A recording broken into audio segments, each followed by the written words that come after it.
tell them, don't interfere with us too much. Let us run the country in peace and quiet.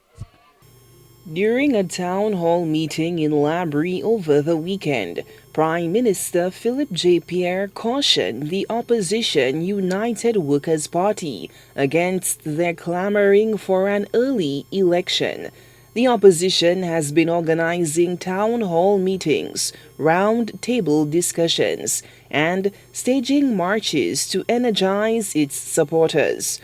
Although some pundits have criticized the opposition for using divisive language to undermine the current government, Pierre has issued his own rallying cry to the public. If they want to see demonstration, next year, we are going to have a people's march for the government of this Lucia Labour Party. You agree with me? Next year, if they want to see demonstration, next year, I am calling on the troops of the Lucia Labour Party to take to the streets to support the government of the Lucia Labour Party. Pierre stated that the Pro-Slp march, which is organized for 2024, aims to quiet the naysayers who are accusing the government of underperformance and incompetence. Before independence, we are going to have a march in Castries for support of the Lucia Labour Party. And if they don't like it, tell them, my brothers and sisters, if they don't like it, let them put it in the pipe and because we have to defend the victory. We have to protect the victory. We have to protect our country. We cannot send our country back to where it was before. And I want all of you to join me because we are marching in Castries before independence in support of the St. Lucia Labour Party. And it's going to be a march of marches. It's going to be a march where we'll show them that we are happy with our government and we are moving forward.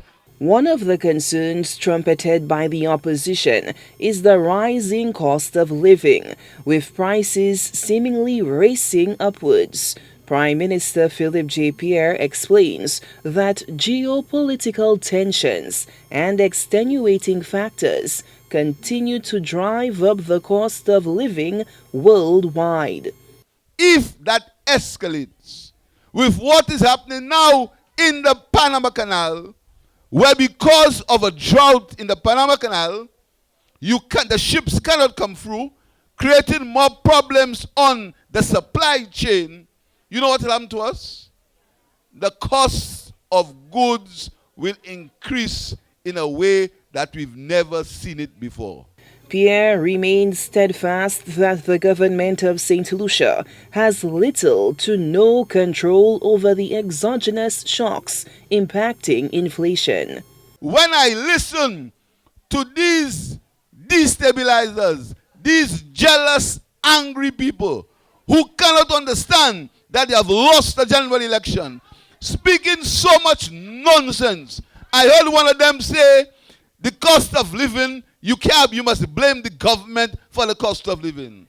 You think a man who wants to run this country, after he's been rejected and kicked out by the people, instead of coming back and say what you can do, let us sit down and deal with the issues that confront us, you say it's the government that caused the cost of living to go up. According to the World Bank's latest commodity markets outlook, quote, if the conflict in the Middle East escalates, policymakers in developing countries will need to take steps to manage a potential increase in headline inflation. Given the risk of greater food insecurity, governments should avoid trade restrictions, such as export bans on food and fertilizer. End quote. The World Bank is touting improved social safety nets, diversifying food sources, and increasing efficiency in food production and trade. The more long-term plan of action is to bolster energy security by accelerating the transition to renewable energy sources.